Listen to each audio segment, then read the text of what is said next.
Who plays Patty Miller? Demi Moore. We've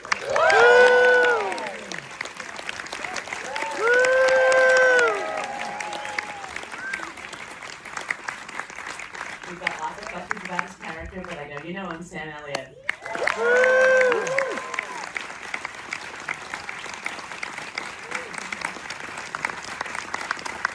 He plays Evelyn artist, Ali Larter.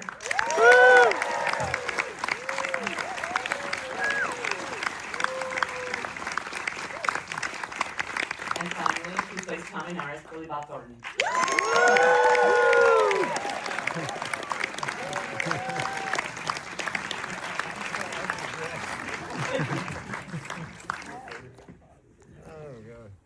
Very on brand. Wow, nice. So first and most important question, who has the best Southern accent? Well, I think our dialect coach is out in the audience. We can just hear.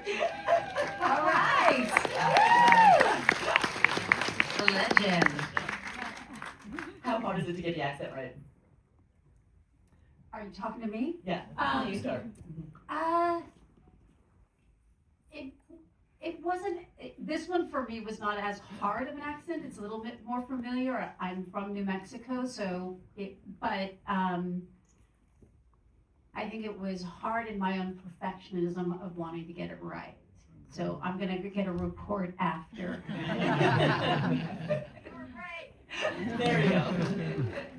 And what does the rest of the audience think? How'd they do?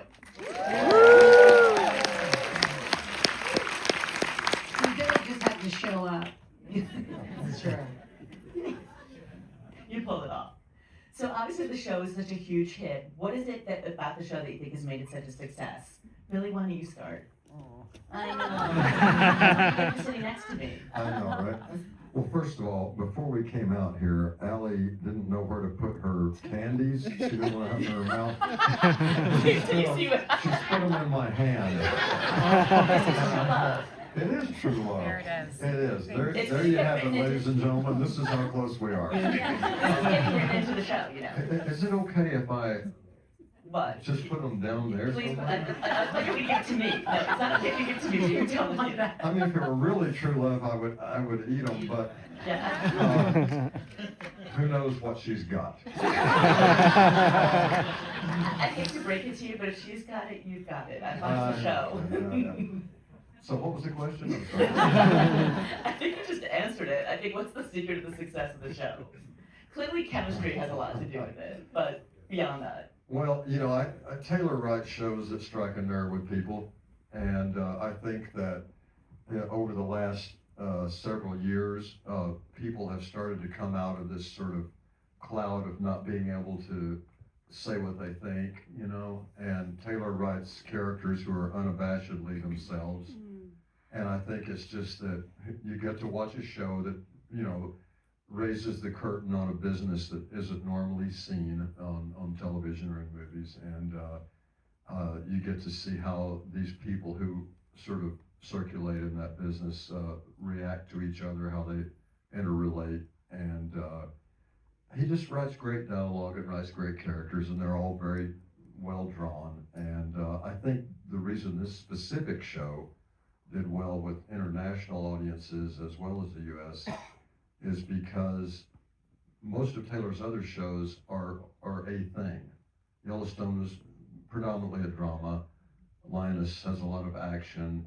And I think Landman has humor, drama, emotion, danger, absurdity. You know, it's got like all of it. So I think people kind of respond to a variety of different things sometimes, and I think this show has it. But I'm as dumb as a bag of hair. What do I know?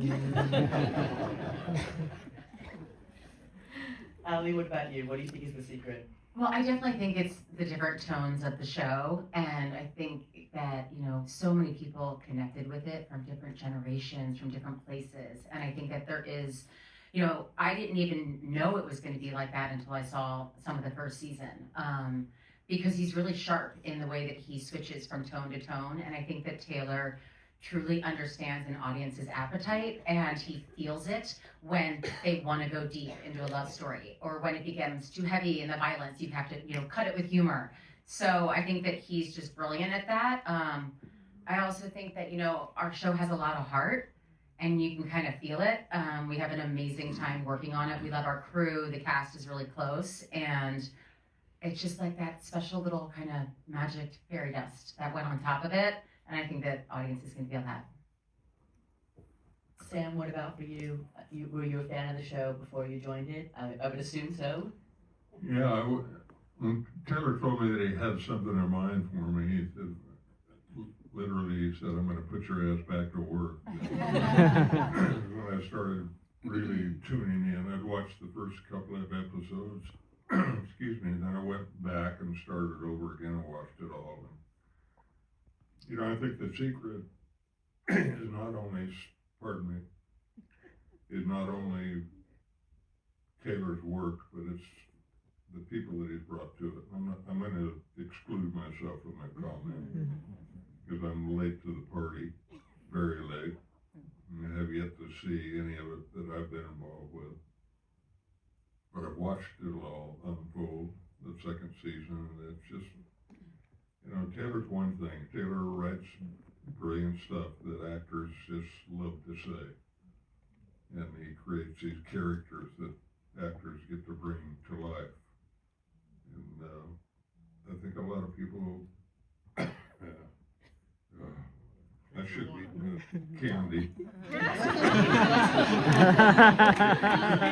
That's in Sam's mouth. I don't know, I think it'll help. It says open water.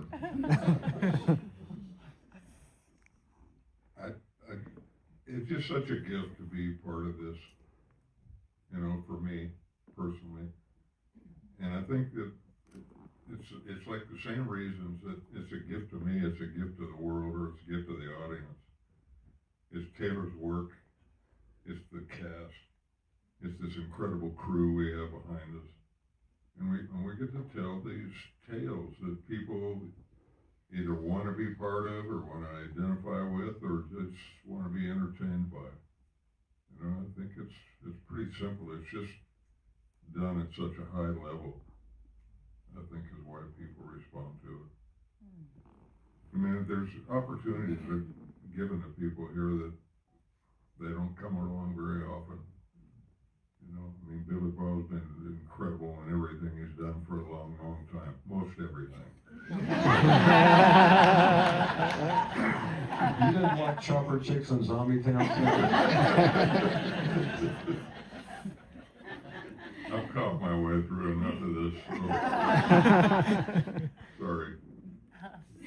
To me, what about for you? We got to see a little bit of you in season 1. We're going to see a lot more in season 2.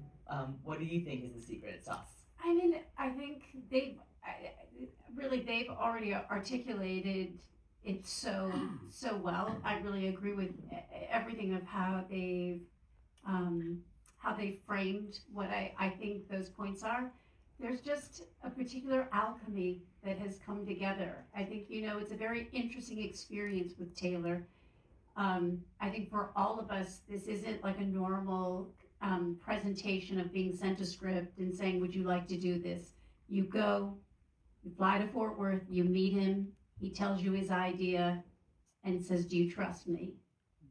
And I think that there is something in the magic of saying, I'm going to go on this ride. And when you show up, you don't know where it's going, but you're ready just to be there and be present. And I think, I can only just, echo everything they said, that he touches on that incredible balance of humor, heart, and there is at the same time a depth that he's bringing forward and sharing a world that is, as Billy was saying, very unfamiliar to most of us without it being politicized. And I think at the end of the day, it's just fucking good entertainment. I mean, really, let's just get to it. I have to say, I watch a lot of television, occupational hazard, not complaining, it's fine.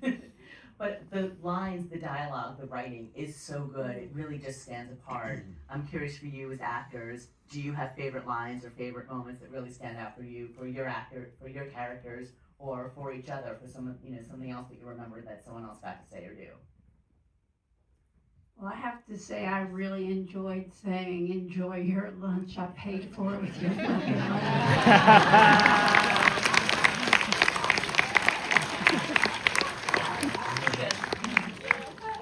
I got to watch that.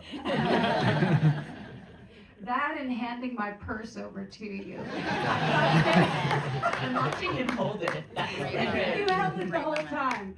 Yeah. Go on, y'all. I know. Ali, anything for you? I mean, no, nothing just that pops out. It's like we're so in this, and I think for me, when I'm working, I'm kind of like lost in the story of it. So, no, I mean, it's all pretty special. You got some good one-liners, I think between the two of them, I think it's every line. It's like you could probably more easily pick out the ones that aren't like of a peak level. I mean, I had the privilege of just watching the 3 episodes just the other night, and it's hilarious. Between the two of you, like, it's fantastic. The dialogue is so smart, so clever. It's not something you see all the time, I'll tell you that. Exactly. I mean, that was the point I was just trying to make, is that the writing is so good. I think that's what lets your characters develop so much. So compared to from season 1 to season 2, can you reveal a little bit more about where your characters are going based on what we've seen in season 1? What do you want to see come for your characters in season 2? Yeah, I think that in the first episode, it kind of shows you a bit of where the season is going in the way that it digs into the family. I think this is an incredibly heartwarming season, and it's like packed with deep emotion, a ton of humor always. And I think that when you think about Angela and her relationship with Tommy, it's always so high stakes. They're going through something that's so intense, and it's just because she wants to get to the makeup. And at this point, she has to figure out who they are as a real couple and dig into the weeds of what it's really like to be in a relationship, and to have a daughter who's leaving for school where Angela's found her whole identity by being her mother, and how painful that is for her. So I think that for Angela and for her, where I'm coming from, the season just really digs into the family unit, and you see how much her worth is to the family, because she asks Tommy to step up and be like a better man in certain situations with his family. And so we dig in there. We dig in this year, and I think that there's some beautiful moments. Billy Bob, what about for Tommy? He's the president of the company now, but that doesn't mean his life's going to get any easier, does it? No. Well, I mean, the job of a landman is hard enough already. And so you have the weight of the world on your shoulders just at work.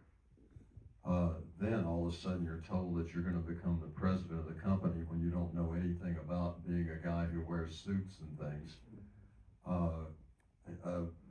I think Tommy is a reluctant president, because he can't give up being a landman. That's what's in his blood. Well, and you top that off with this very eclectic and strange family.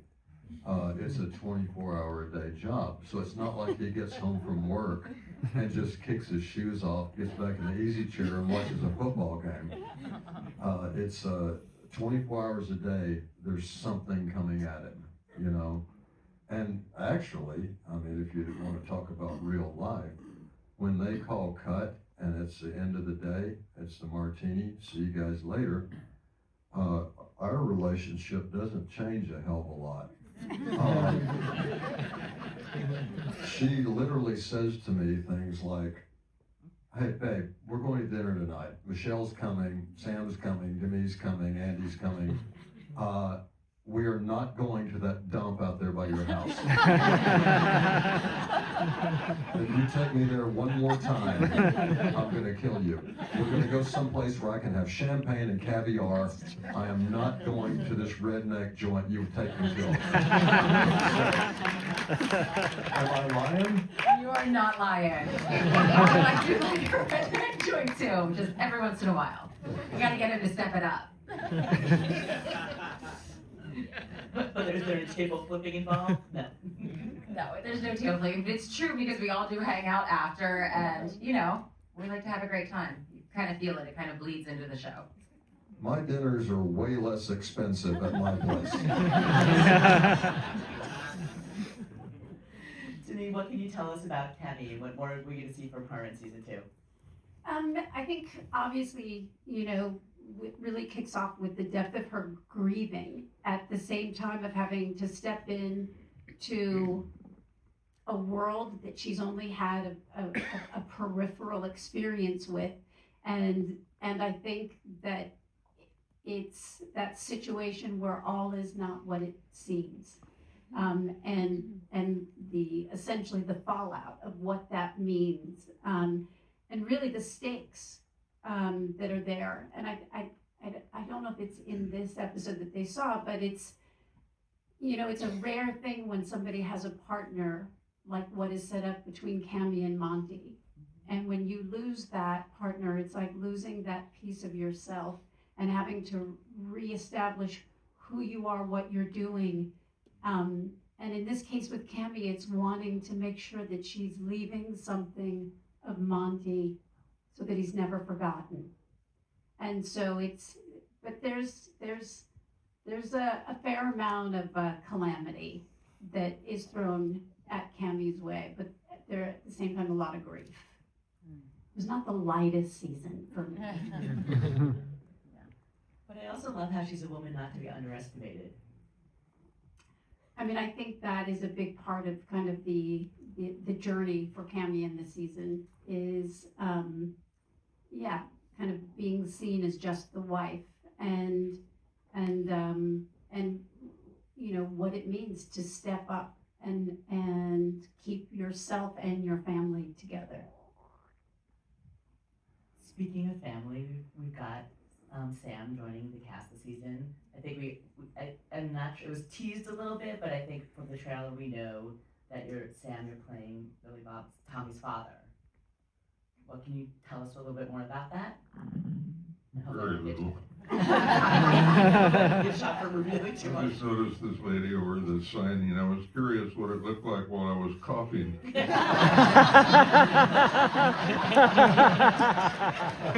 I'm more curious about what she was doing about the mitts. That was much more interesting than listening to me. What can we expect about what's the relationship between TL and Tommy? You know, this guy is a troubled man. And he's troubled for a number of reasons. One is how much he failed his son, I think. I'm sure. Particularly after having done season 2. Because I got a lot of what I did in the show from Billy. In the work, in the scenes that I'd done with him. But beyond that, he lost a child. Billy lost a sister at like 2. It destroyed the mother. And my character spent his life waiting for the mother to come around. And she never did. And Sue died in that first scene. When the guy kneels down to him at the wheelchair and says, she's gone. So that kind of begins the whole thing. But I don't think I've ever done anything where every scene I did, it was like, ugh. Feeling shitty for one reason or another. Other than, oddly enough, it got lighter as things went on. And I'm hoping that it's going to continue to get lighter. Taylor does a pretty good job of balancing the light and the dark. But Billy, what was it like for you to work with Sam again? Well, Sam's one of my heroes, and I came up in this business wanting to be like Sam, and I had 3 guys that I watched from at least who were still around when I started doing this, and Sam and Robert Duvall and Gene Hackman, and I thought if I could be like those guys, because what I respected about them is the fact that when they're in scenes, they're just completely authentic, and that's sort of, so Sam was a mentor of mine before we ever met, and we met in the late 80s. And then we did 2 things together over the years, but we had 2 scenes in each thing. So to be able to go out there every day, on a day-to-day basis and be with this guy who I call Pop, it's awesome. I mean, I couldn't be happier with this entire cast, actually. It's, this cast is actually, you're supposed to say on talk shows, we're like a family. What was it like working with so-and-so? Oh, God, it was amazing,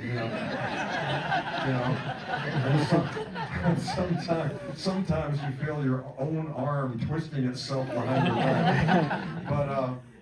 But honest to God, I mean, it sounds, trite to say, but this cast and crew, it really has become an actual family, and we're all very close. A lot of us have known each other for years, and to be able to come together in this and be with Sam and Demi and Ali and I didn't know each other before this, and we went so quickly from not knowing each other over about 2.5 years to knowing each other completely. That I feel like I've known her for 25, 30 years, so it's all awesome. I mean, I can't even, like I said, I'm as dumb as a bag of hair. Hardly, I don't believe that for a second. All right, I can talk to them forever, but I also want to give you all a chance to ask some questions too. So if you'll raise your hands, I will do my best to call on you or repeat questions. All right, go ahead in the front row. Did you practice throwing the dishes? Because you were good. Oh my So the question is, did she practice throwing the dishes? I was, first of all, when I read that in the first episode, I couldn't believe there was like a 13-page scene around dinner, and I was like, how am I going to tackle this? How do we even start? But, we kind of walked our way in and somehow got to the place where it became a rational thing in Angela's mind to start breaking those plates. And, it was really fun and really ballsy, and she does whatever the fuck she wants. How many takes did you go through on that one? I mean, maybe 2 or 3, not that many. Craft services was probably like enough. They were like enough, and the scene is long. Mhm. I mean, we shot it, very long. I was injured.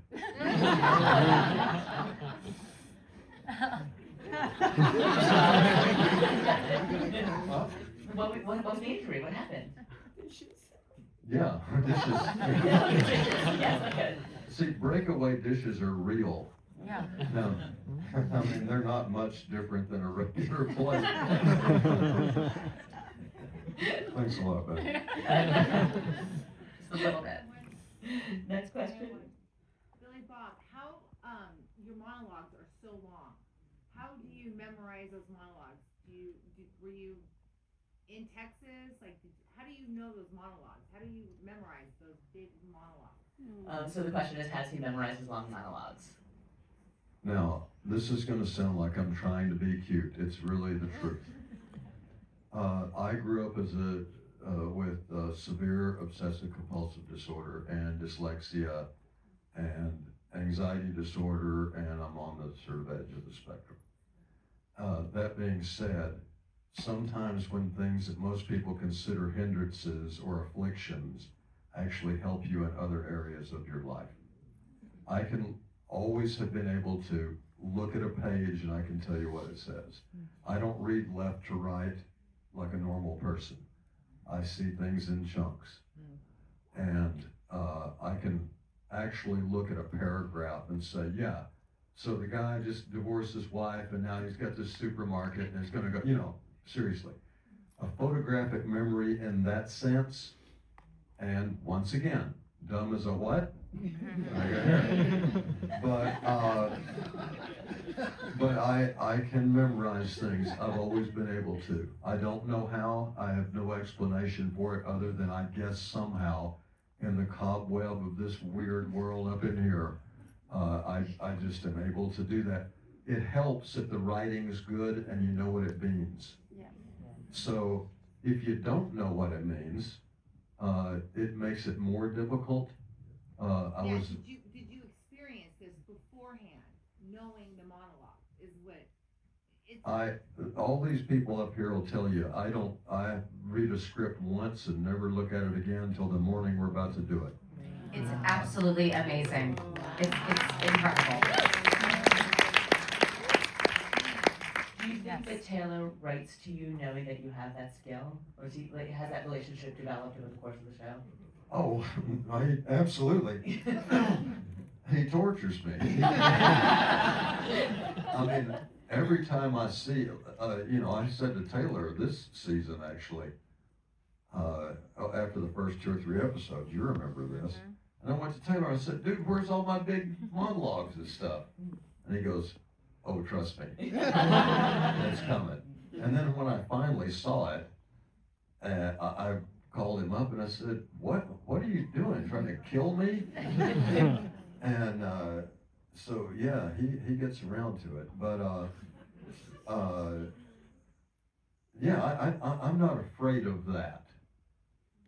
Honestly, it's easier for me to do a monologue than to have a 5-page scene where I have 1 line per page. Because everybody's talking and you have to really stay focused and everything, and then when it gets your turn, you start listening to people. I listened to them talk to that table scene at one point we did, and I get into it, I start listening, I think I'm in real life here. Wow, really? I didn't realize you were going to do that, and whatever. And then everybody's waiting on me, and then I've become aware that it's my turn, and I'm like, oh, sorry, God, so I'm actually way better on my own talking about windmills than I am listening to people. Go ahead. What is the most challenging scene that you had to shoot throughout this season for everybody? The question is, what is the Yes, most challenging? let's go there. Oh, honey. We Taylor wrote an episode that's like farce, slapstick. I mean, dig into it. Dig in. Well, For When- this coming season? Yes, Yes. it's yes. when Ali and I first read this scene, we go, are you kidding me? And somehow, and I think it's because of our, relationship, Yeah. the way, the ease that we work with each other. Somehow, I don't know how, this scene seemed real and funny and sweet and dangerous and all these things. And when we first read it, we were like, we can't do this. No, because it just felt like, how far can we jump, in the show? But I think that the way that we work together, that you can kind of put these characters in any world or any situation at this point, and we kind of know where we would land. We'd land on our feet. So we ended up just kind of diving in. But I think that's definitely the hardest scene. That was the hardest scene, but I let me mean- tell you, we love it now. And so Taylor We haven't usually... seen it, so I don't know if we love it. Well, I loved it on the day,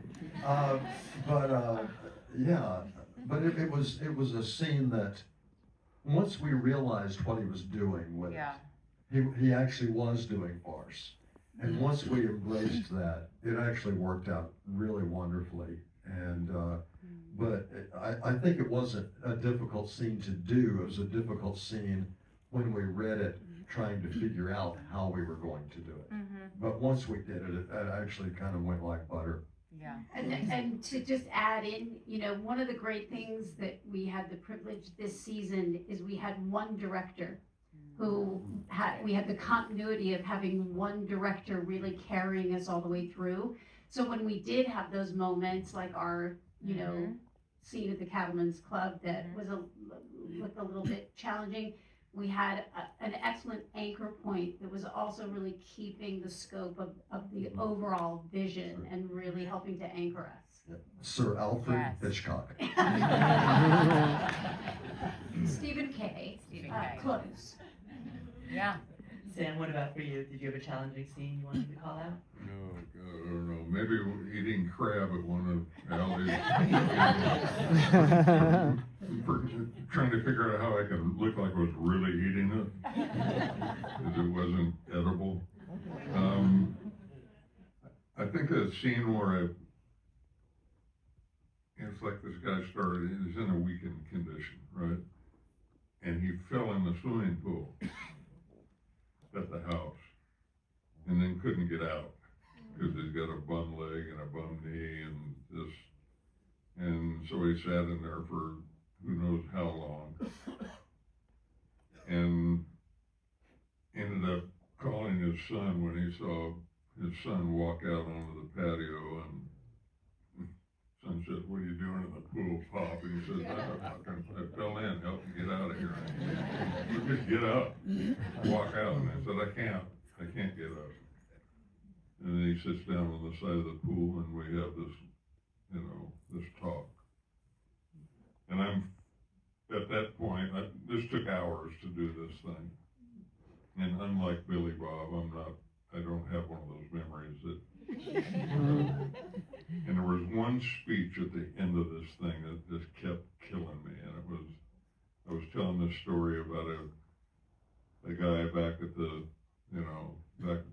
house back where I was in the assisted living place that just lays there drooling on himself and staring at the wall all day. And how lucky I thought he was because he was smiling. He seemed happy,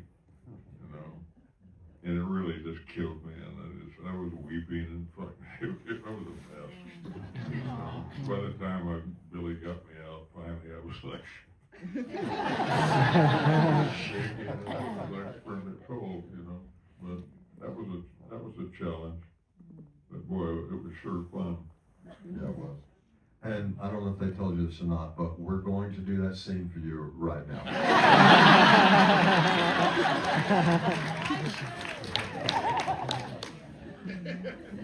Go ahead, the front row. Yeah, I just wondered, was there any scene where that got cut, some cutting room floor that you would have liked to have been in there, or something that happened that they didn't use? The question was there any scene that cut that you would like to have seen? You know, his writing is very specific. There's no writer's room. So what Taylor writes, you shoot, and that's usually what ends up on screen. He knows, like, the edit of before we even start shooting it. He has a pretty good idea. So we can go in and, Billy will do some improv. We'll start and end scenes differently. If something happens, we run with it. But it's a very controlled show in that way. And so, I mean, personally, I've had nothing cut or even edited. But we also haven't, we too haven't seen everything yet. Yeah. So we don't know. Yeah. We're going to be surprised along with you. Yeah. All right, so one last It's a question. very controlled experience. I have a question. Okay, all right. Hi. I'm a Pueblo woman from New Mexico, so this question is for Demi. You started off in television and General Hospital. What made you want to come back to television? Well, television has really changed. And this is, first of all, I think in life we need to keep trying to do things that push us out of our comfort zone, try new things, keep learning. And this was a very, different format for me. I've never, had an opportunity to do this, but in particular, it was really to step into Taylor's world. I mean, not to, hammer on, like, the writing is just so good, the production value. And the beautiful thing today is, there used to be a real separation between TV and film, and now it's, really blended in a beautiful way. And it's, and for me, I really wanted that opportunity to, have a character that develops over time. And, when you do a film, you really have just, at most a 2-hour window. And this is just a very different, process and experience that I really wanted, and feel so much gratitude that I have this opportunity to be part of. All right, guys, I'm gonna leave you with one last question. Give me one word to describe the rest of the season. You can have two, I'm feeling generous. Describe what's left to come. Oh, don't start with me. All right. God. Everyone's giving me death stares. Wow. Because how do you Yeah. find one word? Yeah. One word? Or two words. Three words. Chaos. Exciting. Yeah. Chaos. Uh, Chaos. Two people are leaving, that's all I've got on my mind. I get really distracted by the rejection.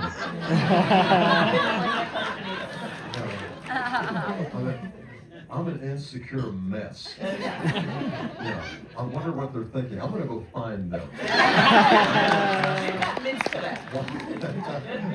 But, one word for the season? Rejection.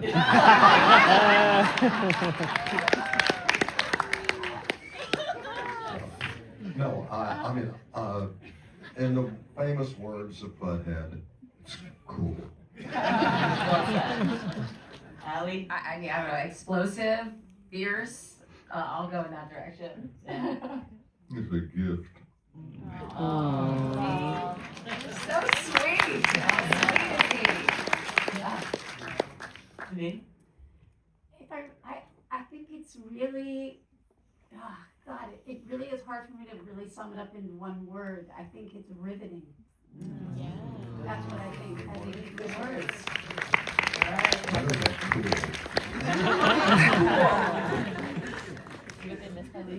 All right, thank you all so much for coming. Thank you.